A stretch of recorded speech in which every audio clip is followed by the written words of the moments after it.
Good evening. This is Dayna Martin live for Try This at Home. Thanks for tuning in to the beginning of a show from a couple weeks ago. We are here live now, and we are here with my son, Devin. He's co-hosting with me today. Hello. Yeah, people seem to love when I co-host with Devin, so I love having him here, and he loves being here. So I wasn't on last week, part of the reason why the other show was playing. We had a show run 2 weeks in a row, but we are here live this evening, and last Wednesday, the reason I didn't have a show is because it was my birthday. My family and I went on a really long hike. It was really fun. Well, I should speak for myself and my son, Devin, the younger kids. It was a little rough for them. But I also, for my birthday, my family got me a tattoo, which maybe is an unconventional birthday gift, but I love tattoos. I have several. I've been tattooed about 9 times and have a total of 3 really large pieces, and every single year on my birthday I add to them. So that was a really awesome experience. I love my tattoo artist. She is vegan, and she only tattoos with vegan ink, which is something not a lot of people know about. Most tattoo ink is made with animal products, with animal bone, charred animal bone, and several different animal products. So I love that I'm more in a state of awareness. So only 2 of my tattoos are made with vegan ink, but now that I'm in a state of awareness, it's great to be able to advocate for that. So what have we done this week? Well, today, Devin and I, we ran a bunch of errands in town, and we went to Home Depot. You were looking for some kind of item. What were you making? I was trying to work on some candle holders, but they didn't have what I needed, so I had to improvise. Those of you that aren't aware, Devin is a blacksmith. And the guy at Home Depot was kind of surprised, I think, when we said that, and he was excited, saying people are always looking for blacksmiths. Yeah. I don't know if he knew how old you were. Yeah, I don't know. It seemed like he thought I was, living off of it, but... Right. I think he would have been surprised if he knew you were just turned 15. But your Etsy store seems to be doing well. You sold a few things this week. Yeah, so I'm going to get some more money in from that tomorrow, and, yeah... Bladesmithing is an interesting craft. It's nice to facilitate that for you. It's interesting living a peaceful life. Part of the reason why we're unschooling and living this life is to live in more peace. But yeah, some people find that bladesmithing is kind of promoting violence because you're making knives. What do you think about that? Well, most of my knives most of my knives are not weapons. They're tools, for out in the woods and stuff like that. I only have a couple knives that are actually modeled after weapons, but I haven't actually sold them. And yeah, I don't think making knives promotes violence in any way. Yeah, it's interesting how so much is blamed when it comes to teenagers on violent video games or heavy metal music, instead of parents taking responsibility of the fact that the authoritarian paradigm of parenting is very violent and controlling and abusive in itself. So that is truly where children learn this, because children learn what they live. So when you live in a peaceful partnership paradigm with respect, your children learn that that's how to be in this world. So it is not video games causing violence, people, unless you're a totally non-connected parent and your child is influenced in that way. But in our life, video games are fun and not a source of any kind of violence. Speaking of being a teenager, Tiffany and I, my daughter, who's 12, really like the Lifetime network. I like the Lifetime movies. I don't. I know, the men in the house don't appreciate Lifetime like us women do. But one thing that really shocked me is yesterday when we were watching, a commercial came on, and it was called, every Wednesday, it's called It Sucks to Be a Teen Wednesday Movie. Now, I don't know how that makes you feel, being a teen, but that stereotype of it sucks to be a teen is so accepted. It's normal. Your life is supposed to suck if you're a teenager. Imagine if that was called It Sucks to Be a Woman Wednesday. That is so degrading. So, what do you think about that? I mean, the whole stereotype of being a teen and life having to suck. Well, I think for a lot of teens, life does suck. I know it's a stereotype, but a lot of people just accept that. I don't know. I think with all the new emotions that teenagers are developing, it gets kind of crazy, I guess. I don't know. Yeah, well, it's interesting because I think when you're a teenager, rebellion is really thought to be common, though that's part of becoming a teenager. But in my experience, connected with hundreds of unschooling families with teens and raising now 2 teens myself, I realized that rebellion is not part of the package. When there's nothing to rebel against and you're not the person standing between your teen and their desires, I mean, everybody has their difficulties and ups and downs. I mean, we're human. We get into discussions and work through things as a family, but rebellion is definitely not something I've ever experienced with you. Yeah. Why else do you think culturally they say it sucks to be a teen? I don't know. I mean, when you see that, or you see that on TV portrayed of teens angry and unhappy, and I mean, can you relate to that at all, or do you? No, that's their problem. They gotta work through it. I mean, well, they can't, unfortunately, because most teens are really controlled. Yeah. I was going to say something, I forget it now. Well, it's interesting. A lot of the teens that Tiffany takes dance class with, they're grounded a lot. You know, one girl didn't even know why she was grounded, and she just knew that she was, and she was so unhappy. And so, the interesting thing about it is I see a lot of teens, so many different sides to them. They become different people around other people, and that's something in the unschooling community with free kids. They are themselves wholly, no matter who they're around. I don't see you change your personality when you're talking to your friends, and I come in the room. But growing up, oh my God, we all were different around the adults in our lives than we were behind closed doors. That's definitely something I appreciate, is your wholeness and you not needing to become somebody different to please the adults in your lives and get what you want. So, I mean, that's just one benefit of unschooling. Anyone listening, if you're not aware, I'm an unschooling advocate, radical unschooling specifically, and they differ in that radical unschooling is based in a partnership parenting paradigm where our children have never been punished. We don't live by rules. We live by principles. Our lives are about everybody's needs mattering equally, which is really different when you think about it, when you think about your own past and how parenting is today, focused on meeting the parent's needs solely. And the parent's role in the parenting dynamic is to train their child. To train their child to take orders and be obedient and meet the needs of the adult. And that is not how we're living at all. And it's so amazing how peaceful and loving this perspective is and how it gets so much controversy. I think parents are so petrified to let go of control because they think it's going to make their lives harder. But at the same time, in the same breath, they think this is lazy. So it's just this hypocrisy and this complication of this philosophy just that's so prevalent because parents don't want to accept it, thinking that it's much easier to control their child and they're going to lose themselves somehow by respecting their child's needs. But it's not true at all. In fact, when you model for your children that everybody's needs matter, they know that about you as well. I mean, my kids, if I'm grumpy or tired, they know that I'm hungry and they might remind me to go eat. They're here to support me. If I need help, they're here just as much as I am for them. Although I'm a guided, respected leader in their lives, I respect them just as much, and they teach me so much. So, okay, let's talk about parenting in the news. There's all kinds of crazy parenting stuff in the news this week. I couldn't even pick one article. Sometimes it's hard to find certain parenting stuff in the news, but this week was a bonanza, all kinds of stuff. One article that blew my mind was that 10,000 toddlers across the U.S. are being diagnosed as hyperactive and receiving drugs such as Ritalin and Adderall. And the Centers for Disease Control and Prevention have announced a new report. The 2- and 3-year-olds, especially those families who are on Medicaid, are getting the drugs, even though the American Academy of Pediatrics doesn't even have guidelines for ADHD in toddlers. Can you imagine drugging your 2-year-old with Ritalin? Who is doing that? And it's all for the sake of obedience.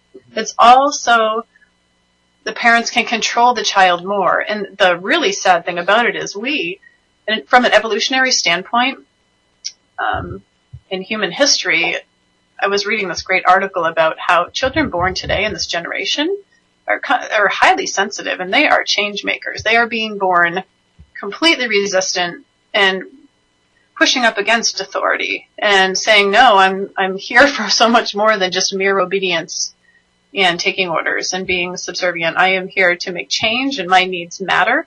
And the more we evolve as humans in this way, the more children that are demanding that and that really can't live any other way. And so these kids that are being born today, I can't even imagine drugging just to meet your needs for obedience and compliance and to make life easier, drugging 2- and 3-year-olds. But this article goes on to say that there's no evidence that drugging toddlers even works. And I would love to know what they mean by works. Because what are they trying to cure? I don't know. Oh, hyperactivity, I guess. So 2 and 3-year-olds, I guess, are supposed to sit like the elderly with their, unfortunately the elderly in our culture aren't respected any more than 2 and 3-year-olds, but they're just supposed to sit there like vegetables, and it's sad. So doctors say that drugs that treat ADHD can stunt growth and cause insomnia and loss of appetite, even in older children. Dr. Diller noted that while in the U.S., 4% of the world's population, it uses 70% of the world's Adderall and Ritalin. So in our country alone, 70% of the Ritalin in the world is given to our children, which is so sad. 11% of American children ages 4 to 17 have been diagnosed with ADHD. Kids with the disorder have trouble paying attention, controlling impulsive behaviors, and are overly active, which can cause trouble at school or home. Well, God forbid they cause, they're inconvenient for their parents and teachers.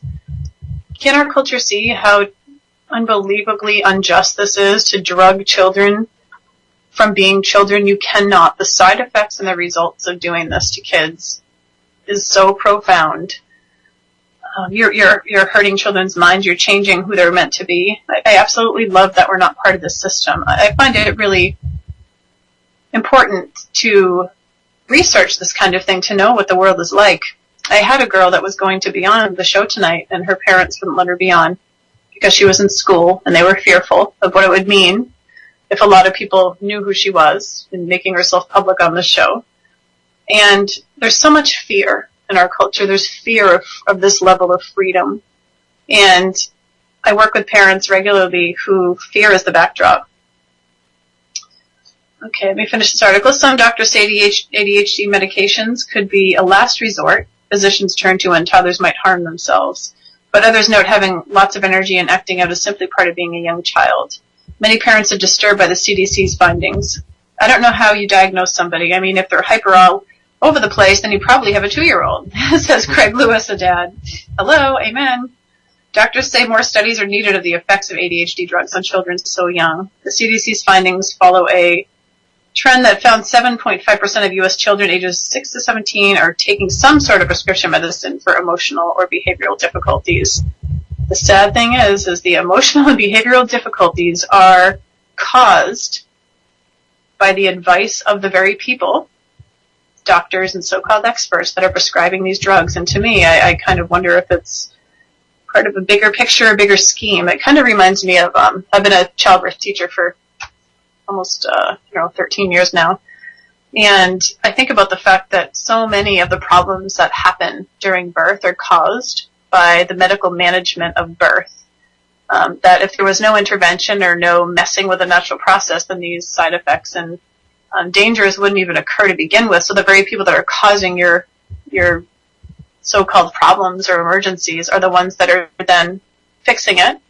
And you're thanking them for it, when in fact they caused it. And I think the very same thing is true with children on these drugs. I mean, you wouldn't believe at these well child visits, which I haven't gone to in a decade. I do not bring my kids for well child visits. We utilize the doctor when needed if our children have a true medical emergency, but these well child visits are all about control, comparing, obedience, and the advice that you get from these nurses who aren't parenting experts. These nurses and doctors are giving advice on how to control and train children into obedience. So children, especially like the ones I'm saying being born today, who are pushing up against control, are being controlled, and then the parents are following the advice of these experts who are then prescribing these drugs. So it's really not any different than the whole birth system. I've been running into a lot of people lately pregnant. And the last 2 women I've talked to, amazingly, in the last 48 hours, are both getting scheduled C-sections. It hurts my heart so much when I hear this, because when I asked them both, they said that they were afraid to go into labor. And so all they did was say to their healthcare provider, their doctors, that I'm really afraid to give birth. I'm afraid it's going to hurt. I'm scared of what could go wrong. And they instantly said, well, let's just schedule your C-section. Which I find so sad, because for one, doctors make a hell of a lot more money with surgery. And hey, they don't have to hang out for, 8, 12, 10, 1,000 million hours, however many hours it takes to labor. I've been with women who labor for 6 days. I mean, doctors can't even imagine investing that kind of time to get paid less when all they have to do is schedule a 20-minute C-section. Bam, they get their new boat. Bam, baby comes out. They cover their asses with liability instead of, it's much riskier for them in the system to let a woman deliver naturally for them and that philosophy. I offered both of these women free doula service. How amazing is that? That they don't even realize what a gift they would have, but they don't want the gift. They didn't ask me. I just said, hey, if you want to do this naturally and I know you can do it. If you want to work through your fears, I'm here. And I'm happy to be with you during your labor to ensure that you have the best birth possible. And they both were so petrified. That's one thing I love about my childbirth classes is people slough off the fear in the 6 to 8 weeks that we're together. But anyway. What do you think you're going to do, Deb? I know you're Devin and Destiny. Destiny is Devin's girlfriend. They've been together for how long now? About 2 years. It's pretty amazing for a 15-year-old. Yeah. I know you guys already talk about starting a family and so forth, and you want to... Oh, Devin and I have been watching that show. What is it called? The Alaskan Bush People? Yeah. Have you guys seen the show? It's crazy. It's so amazing. This family, how they live off the land like that. Do you want to be that extreme? No, I don't want to be that extreme. I feel like there's still too much with the outside world that I wouldn't live like that. If I were to live like them, I'd go all the way, and I would not have any moderate goals. I wouldn't do anything except for just be out there. I wouldn't have a vehicle or anything like that. But I'd like to be in between that and now. How about Destiny? What does she want? Do you guys talk about it? Yeah, she says the same thing. Yeah. You guys will, I don't know if you could both live without internet. No, we're gonna have internet. I've learned most of the things I know from the internet in regards to different, crafting things and historical things. I know the internet's such an amazing tool for you. You've learned so much. We both agreed that we don't want TV, though. Oh, really? But mostly because it's a waste of money, and by the time we're adults, everything is going to be online anyways. True. I get a lot of people don't have TV. They just watch everything on Netflix or live streaming. So I want to remind listeners that you can call in to Devin and I live tonight. Our call-in number is 1-718-717-8296. 1-718-717-8296. Feel free to call in. Ask us anything on your mind. We are here at service to you to help you understand this philosophy and this life. Let's go to another crazy article about parenting.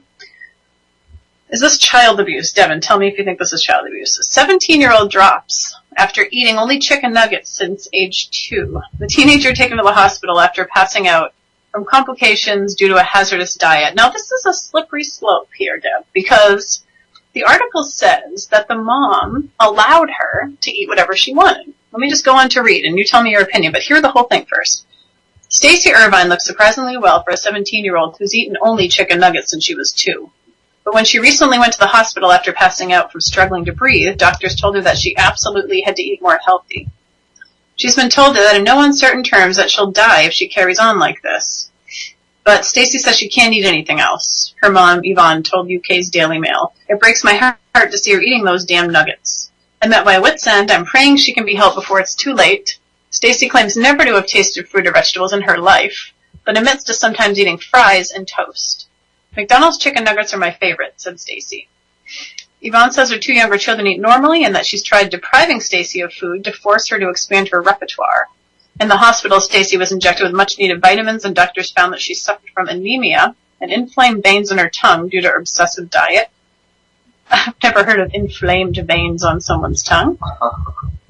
It's hard to imagine that in the 15 years since Stacey tasted her first nugget at McDonald's, her mom has been unable to influence her to eat the minimal level of nutrients necessary to sustain a human being.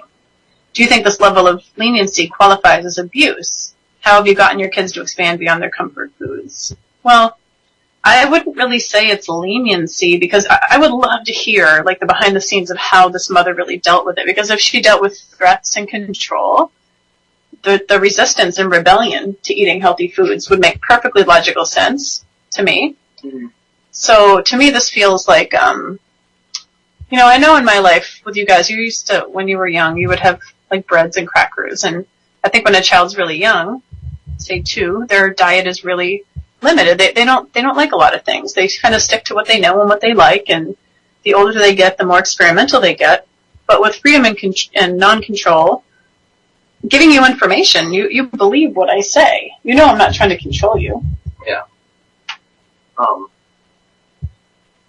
I don't know. I'm kind of conflicted about that. I have 2 different opinions, kind of, and I don't know which one I like better. I mean, I think it's partially self-abuse. How the hell could you only eat chicken nuggets? I can barely even eat them. I just think they're nasty. I haven't even had them in years. But I'm utterly surprised that she survived that long on a strict diet of that. How many freaking vitamins are in that? And there's like nothing in that. Not even real chicken, probably. And I know, I right? can't believe, if that was my kid, I just would stop buying them. Then she wouldn't get them. Well, that's what she said she tried. But she said she tried stop not buying them, but she just wouldn't eat anything else. Trust me, you can go 43 days without eating anything until you die. I'm pretty sure any human would eventually get their primitive mind kicked in and they'd eat anything before they died. Think about it, though. Think about it. Like, okay, so you have a child. Would you really let your child be in day 20 and, like, starving to death? They wouldn't get that far. I honestly don't think they'd get that far. Your children, maybe not. I'm saying, in 43 days, where the heck did you get 43 days? I'd be dead after 5 days without food. Where does 43 days come from? Well, I mean, I know you're right. You're the one that does the research. I've just never heard of being able to live for that long without food. You have about 4 days without water. Actually, it's 40 days. It kind of varies. 40 days. 4 minutes without oxygen, 4 days without food, 40 days without, 4 days without water, 40 days without food. Okay. Your body just kind of consumes itself, I guess. Yeah. And it varies depending on how big you are. But so that is around 40 days. I think any person, anyone, unless they have a very strange mental disability, would eat something. Well, that's why my thought is, like, I didn't think of the whole point of self-abuse. Like, what kind of human that is educated about nutrition? Why on earth would she only eat that? Is depression part of the issue?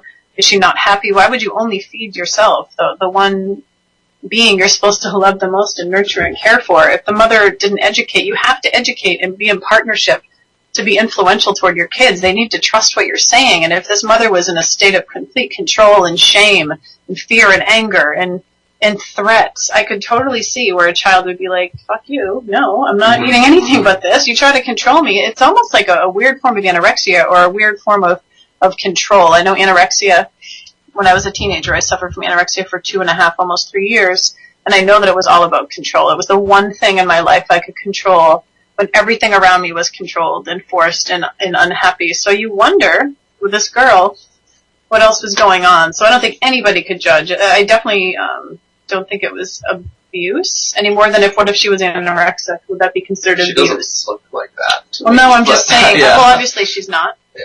She lived on McDonald's food. But to say that the mother is abusive, well, she might be abusive in the sense of controlling her. I don't know. I think I wouldn't buy them I would never buy McDonald's food for my kids anyways. But if that was happening, I wouldn't buy it for them, and if they still didn't need it after a very, very long time, I'd get them a therapist immediately. Yeah. Because that is insanity. Well, the discussion on my author page about this topic is very heated and very intense, so I invite you to go to Dayna Martin author page on Facebook and just read what other people are saying. Because some people are being really kind of in my face and saying, well, that's, they get to do whatever they want when they want. This is what happens. And I want to say, no. This is not an unschooling mother who is giving her child freedom to choose, because I don't know a single unschooler who doesn't want to be healthy, who has true freedom, who doesn't want to be healthy, and who doesn't want to strive for that. So there was a lot going on there that we do not know about. But thank you for your insight, Dev. I didn't think of that with self-abuse portion. I need to jump on my page now and write that. All right, what else is in the news? Oh, we're already halfway through. Yeah, well, we started a little bit late tonight with my... Well, yeah, like 3 minutes. Yeah, my pre-recorded show. I love this time with Devin. It's really interesting to be able to do a radio show like this because life is just cruising along for me. I have 4 kids. We're together all day, every day, including my husband.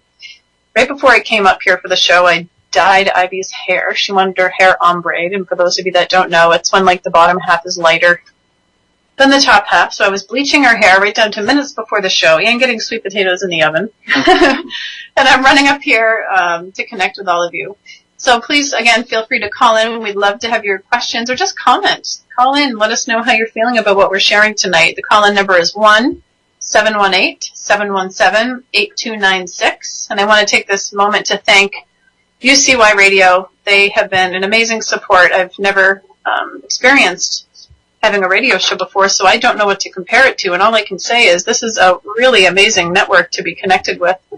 When I've talked to other people hosting radio shows on other networks, they complain about who they're, working with. And I have nothing but amazing things to say, especially for Jules. She's such a great support. She's always here for anything I need. Any glitches come up, she supports me and says, don't worry about it. And I'm very supported in what I bring to this network, and that's parenting and unschooling information. So I'd love to hear from you about what you'd like to hear Devin and I talk about. Ooh, let's see. Oh my gosh, this last thing I want to share with you guys in the news. Crazy. It is a policy that was implemented. I know, right? I know, and I'm sorry about the background noise too, guys, in the show. I have some people complain about banging, and I don't really hear it, but keep in mind that my house was built in 1926. It is far from noise-proof, and I have 3 other children downstairs. I'm just a mom sitting up in my own little studio here in Devin's room. Hey, it's my room. In your room, in my studio. I know, and you're so generous. He's such a sweet son to let me come up here. I literally transform his room into a studio once a week for 2 hours almost, and you're so gracious at doing that. I appreciate it so much.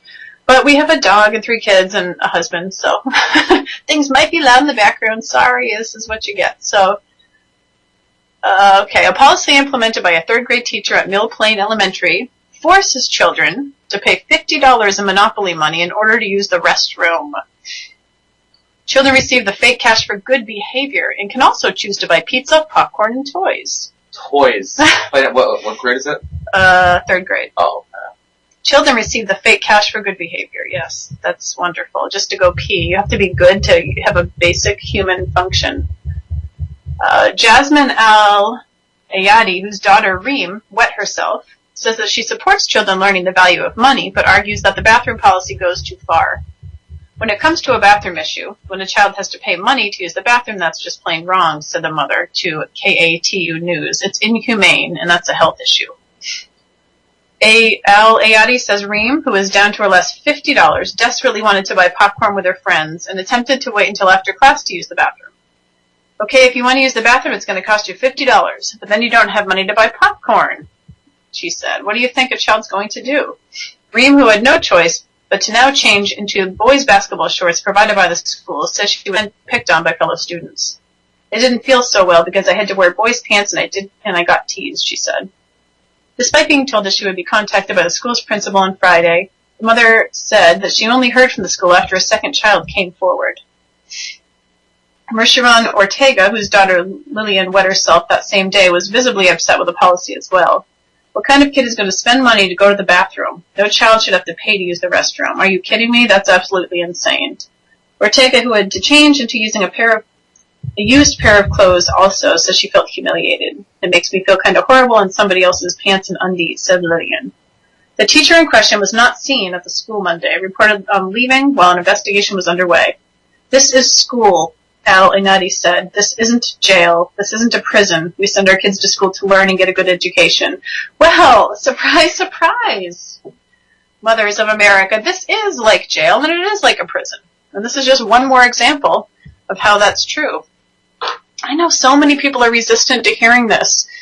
I know if school is a choice your child's making and they are choosing to be there, using it as a resource to truly learn and grow from, which usually if a child's choosing to be there, that's not the case. It's because home is even more restrictive. If a child's choosing school, I know it's the very rare occasion that a child chooses school over home. But I know a lot of kids who have been in the system for a couple of years, and they're just so indoctrinated that they can't even fathom. They're told how ridiculous it is to be homeschooled, or they're told that they'll have no social life. And school is very much like a prison. There's nothing more similar to prison than the way schools are run today. So can you imagine, Dev? Well, you don't even know what it would be like to ask to go to the bathroom. Have you ever in your life asked to use the bathroom? Probably a couple times jokingly, but no, like I told you in the car earlier today, I wouldn't even get that far. I feel like I don't know. Picture yourself in third grade, though. Okay, so you're 9. Okay. You're Ivy's age. Okay. And the teachers have really broken you down and overpowered you, and you know that speaking up means punishment and embarrassment and shame. I probably wouldn't do anything at that age, but at this age, like I said in the car, I'd punch the principal or the teacher. I don't even know. I'd punch someone in the neck, get expelled. I don't care what the consequences are. I'm not gonna freaking pay to go to the bathroom. Go live out in the woods. I don't care. Yeah, it's a shame. It's unbelievable think about, you are one of the most peaceful people I know on earth, no exaggeration, in all of your resolutions with anyone I've ever known. And you're even saying you would resort to violence when controlled. Yes, I would. Why do you think there's so much violence in our culture? It's not because humans are innately violent. It's all a resistance to control. That if we let go of control and we can shift to trust with people are just so used to being controlled, though, that people think when they let go of control, people that have kind of experimented in unschooling, radical unschooling, I should say, and have released some control, if their kids are used to being highly controlled in the past, kids tend to go a little nuts. Once you just say, okay, you can do whatever you want, kids are like, oh my God. Yeah. Oh yeah. Because they've never experienced freedom. And so, parents might try it for a couple days and say, wow, this isn't working. These kids are just like acting crazy. And they say this unschooling thing isn't working when in fact they haven't given it enough time. These kids really need to rebuild trust with the parents, because when children, my kids have never had any kind of limits on food, any kind of food, no matter what we've had in the house. And when I say limits, like if we say that we get some new ice cream or something, I might say, make sure you save a bowl for Dad. Like I let them know that Joe wants a bowl, but that's not a limit. I give them information and they choose to respect it because we save foods for them too. So it's not that you're not discussing things. Salt and vinegar potato chips are pretty yummy, and I like when Ivy saves me some. but no one's limited on what to eat. And because of that trust, you guys don't overeat on things. Do you think, generally?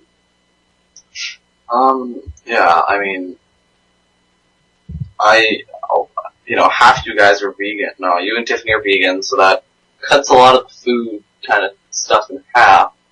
And only, me and Dad and Ivy will eat meat a lot. Ryan barely. I guess he eats a fair bit of meat, but usually what I eat is different from all the other kids, so, and you guys. So, everyone's developed, and I love that because everyone's developed their own philosophy. Everyone's kind of found what works. Of course, Orion is still little. Ivy doesn't have one either, I don't think. No, she was vegetarian for 2 years. So that's before. Exactly. She loves Tiff and looks up to her so much, even though she may not ever admit it to Tiffany. But she really was influenced by her decision and wanted to be like her.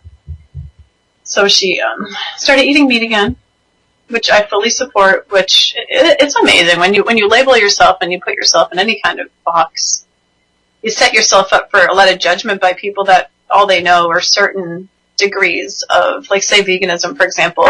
A lot of, like, the hardcore vegan community is appalled that I, quote-unquote, allow my children to eat meat. And then when I pull in the whole idea of freedom and respect and non-control, it kind of blows people's minds a little bit, because they've never considered it before. That my agenda, nothing comes before my children, and no agenda, no matter how important to me, I would ever force on them. So this kind of takes freedom to a level that most people in these subcultures don't understand. So, but I love the opportunity to educate people about non-coercion and nonviolent communication and partnership parenting. So yeah, that's 3 major news stories that were with us about parenting. And if you want to see more and comment or weigh in on the discussion on my author page on Facebook, please feel free to do so. I'd love to hear from you. So, Devin, we have, oh my gosh, in just a couple days, we have the Life Rocks Unschooling Conference. Yippee! Here in New Hampshire. This is our 4th annual event. We live in the White Mountains. So pretty up here right now. We usually have the conference in April, but we got really busy this year running other events and traveling that we almost didn't have it. And then we had so many people tell us how disappointed they would be if it didn't happen. We pulled it together last minute, and so we're doing it for 4 nights. Well, 3 nights, actually. We're going canoeing the last day. What do you love most about unschooling conferences as a team? Well, you know, I get to hang out with a large group of people. It's kind of a lot, because I'm kind of a bit of a loner, kind of. By choice, do you think? Yeah, but it's kind of crazy and fun. I get to meet new people, new friends. Get to hang out with my old ones, and it's just...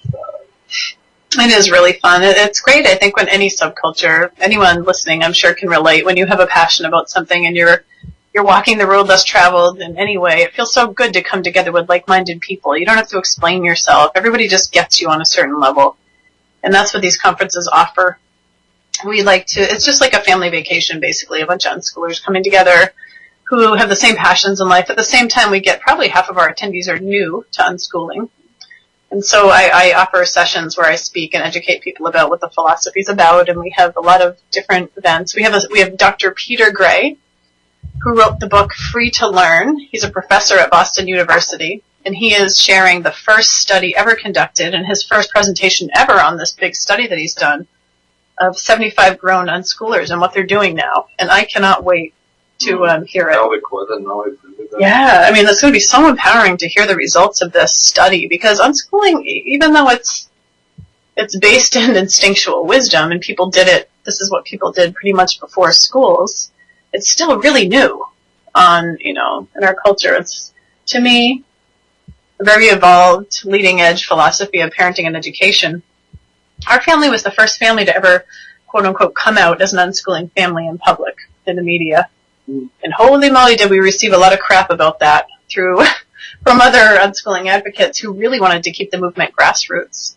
But we were always kind of living out loud and proud of it, and in turn have educated thousands and thousands of families worldwide about this philosophy. So I always listened to my heart and spoke my truth despite. But it's hard. I mean, I think when you're conditioned, no matter how evolved you may think you are now and how much healing you've done from your past, there's still a certain component of you that is a people pleaser, because we're so conditioned as, well, especially young women, I think. I mean, I think boys definitely as well, but as young women, we were conditioned to be good girls and obedient, and what people thought of us was basically how we thought of ourselves. I want to ask you that, Devin. I have no idea what your answer is, but do you have any inner desire to please others? Not really. I mean, do you want people to think well of you? Yeah, but I want them to think well of me for who I am, not who I come to please them. It's pointless. I mean, yeah. I mean, obviously we receive so much support from what we've done in the media, but we've received a lot of negative too. Do those comments bother you? Not at all. I think we're all down. Well, I'm so blown away. I mean, even if, oh my gosh, if you only came out of your childhood and teen years as having the solid self-love that you do, as a result, it will have all been worth it. Of course, there's so many benefits to living this kind of life that it's going to far, far outweigh just that. I mean, the skills you've perfected pursuing your own education and what you're meant to do in life is huge too, but that self-preservation, that self-love, I'm blown away that because I still deal with that sometimes. I try not to go to message boards after we've been on TV because they warn you not to. The producers say, whatever you do not visit them. And that's God. If somebody tells me not to do something, what's the first thing I'm going to do? It's do it. I'm a natural born rebel. I can't help it. It's just who I am. Just like today, Devin and I were walking around Abishan hardware store, and there was a sign on a door that said, do not enter. And you remember what I said? I said, like, I want to go in there so bad because you're telling me not to. So this is what trained obedience does to people. It makes them want to rebel. I still feel the same way, though. Yeah, true. It's like, well, it's just, what about a sign that just says, hey, this is for employees, I still want to go in. Employees only. Hey, it's not very nice. Well, it's like you can't help but naturally push up against any kind of control. It's just what we humans do. And even if you break someone down enough to be so fearful of the repercussions, they turn inward. And that's when things get really fucked up. Because when you do not allow somebody and they are so fearful to convey who they are and their needs and their wants, they turn inward. And that's when things happen and you suffer from things called anorexia or alcohol or drug abuse or nail biting, or it warps your identity completely. So either you turn to an outward rebel. Hey, I've tried every form of rebellion there is, trust me. Devin's showing me his knife right now. If you could all see it, you'd be so impressed. It's absolutely awesome. I had nightmares about it, though. I was watching this series. I don't know if anyone listening's ever seen it, The Following. That is one stabby-ass show. That's all they do is stab each other on that show. That the storyline's so good. I don't watch it. I missed the first 2 episodes, so I'm just not watching it. But, you guys were all talking about it, and I was like, yeah, whatever. Whenever I walk by the TV and someone's getting stabbed, I'm like, hey, we're not kidding. Well, it's interesting. It's about... Has anyone ever gotten killed by a gun before? Not in this show. Really? I don't think so. Maybe once. Maybe by the cops. Stabbing. It's a very stabby show, but it's a really fascinating show about cults. And it's funny, even we as unschools have been accused of being in a cult that we're an unschooling cult. Isn't that weird? I don't know what the true definition of a cult is. I always thought it was something really twisted. Charles Manson, like that it always involved murder, but there was something like 77,000 cults in our country right now. I wonder if anyone listening's in a cult. Statistically, there must be. But anyway, it's amazing that the series of just the way that somebody can control somebody else like that with fear. And I think that, in a sense, it's a cult with traditional parenting, isn't it? And what do cults do? They control with fear. They make you want to please them. Can I just add something? Yeah. I don't think all the cults are with fear. I think a lot of them are more like, you'll be accepted here. So if you want to be accepted, I guess that's... Yeah. I mean, you'll find a place of people to love you and support you and be your quote-unquote family. It's still kind of the same, though. Yeah. Kind of fear-based. People are really fearful of being alone. Except for you. And except for a lot of unschoolers I know. I want to be alone now. Yeah, but dude, that's like a whole nother level of why this life is so profound, because I think that some human beings are really thrive when they're alone. But when you have your identity torn from you and your existence, the existence that's modeled to you is that you're here to please the adults around you and please others, and that you have no identity. You don't even know who you are. The thought of being alone and alone with your own thoughts, it drives you nuts. You can't even fathom, because everything you are is a reflection of how other people are telling you to be. So without that constant mirror saying, you're good, you're pleasing me, you're good, you're okay, you're lost. However, you and other unschoolers I know have that so intact.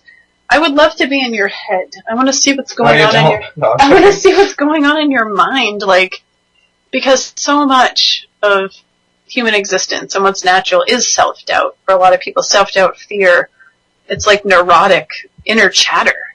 You don't have, what do you think about? I don't know, stuff. Keep in mind that I like the show to be authentic to my listeners. These aren't questions that we rehearse or even talk about ahead of time. It's important for me if I'm going to, I think it's so condescending to put a child on the spot or a teen or anyone on the spot and ask them a question that you know the answer to. We've had a couple speakers at conferences that have done that with their teens on the teen panel, and it drives me, it's so fake. So that's one thing Devin and I always have between us, that 90% of the time, I might know a little bit of the direction you're going to go in, but before we go on... Mom, I mean... Right, but before we go on air, I say to him, I want you to be yourself and answer authentically. There's no script, there's no right answer. The only answer is your authenticity and your authentic answer, and that's what I want people to know. If we're going to live out loud and we're going to put ourselves out here for you guys to learn about and grow from, I want you to know the reality of this life. And, I want you to know Devin for who he is, but I'm always fascinated with your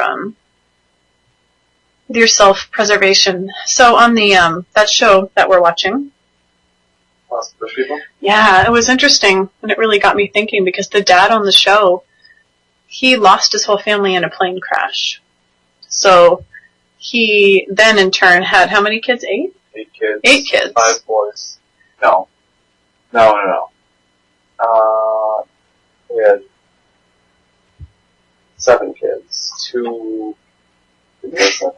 Well, in either case, the kids that they had, he wanted to keep his family really close as a result of pain. You know, he felt such a loss. He was alone. He lost his whole family. So he said, when I have kids, I want us to be very close and never be pulled into the cultural mindset of separateness. And I loved that about him. So it made me think that benefits do come.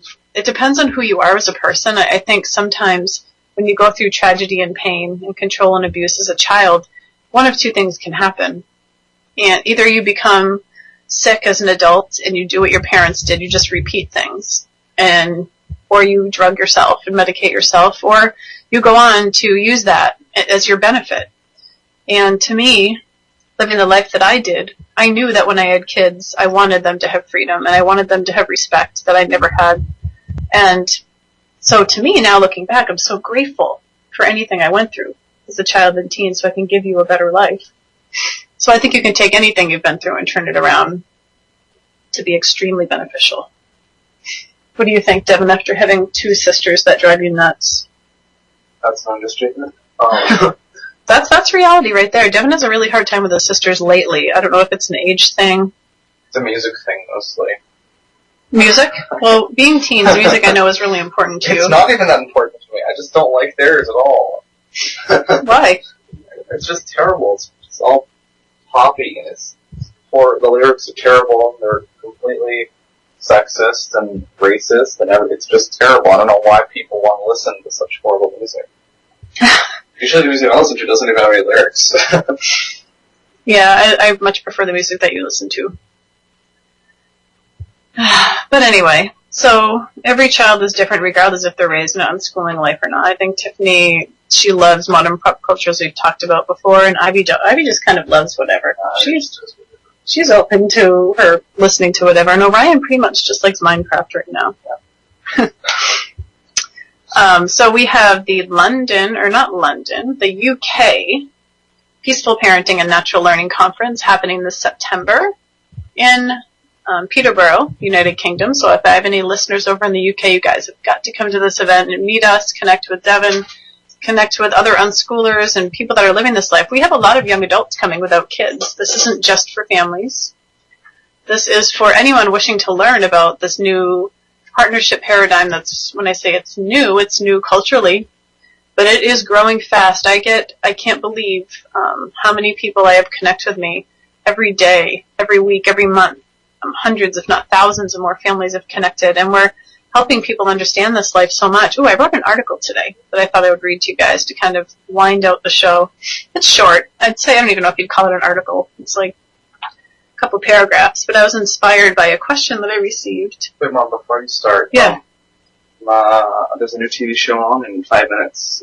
Do you mind if I just go a little bit early? Oh, of course not. Go ahead. What is it? What's the show? Dual Survival. It's a new season of it, and there's a new guy, and it's very exciting for me. Okay, cool. So I'm going to go watch that. Okay, tape it so I can see it. It already Or is it even called taping nowadays? We record it. I don't even do that. It's just everything records on that. Okay. Okay. See you later. Bye, everybody. Thanks for being on, Dev. Okay. Devin's watching his new episode of Dual Survival. He's been dying to see the new guy joining something or other. Anyway, so this article is called Arbitrary Rules, Absolute Risk. I recently received a question: if you don't punish your children, how will they learn that in the world that there are laws and consequences if they're broken? And here is my response in an article. We live life with laws every day with our children. We model for them how to live with laws, and they witness what happens when we break laws, like getting a ticket for speeding. Guilty, I've done that. We were told by our parents that punishing us was necessary to teach us about the consequences in life. However, arbitrary rules and punishments, just for the sake of teaching us, model unrealistic circumstances and is and is inauthentic, which damages our relationship with our parents, which is the very foundation so crucial to learn and grow from. When we do this to our children, our positive influence in their lives is destroyed. Ulterior motives through arbitrary limits and rules aren't honest, and our children know it. It is completely unnecessary to create arbitrary limits and artificial consequences and wield power over our children to teach them that there are laws in this world. In fact, doing so will create such confusion and frustration within them that they're at a great disadvantage in life through built-up resentment and pain from someone they love being cruel and unjust toward them just for the sake of a lesson that they'll learn, that they could simply learn by living by our side. There are real-life limits, laws, and natural consequences all around us and our children, and our kids experience them with us. It's unnecessary and damaging to create them artificially in the home when time spent controlling children could be time spent connecting with them. Through discussion and modeling, our children learn not only about the laws in our world, but they have the added benefit of a rock-solid foundation of love, support, and trust with us as parents. This is what is severely lacking in the authoritarian paradigm of parenting, and this puts children raised this way at a great disadvantage. Loving parents never need to be mean to their children to prepare them for the real world.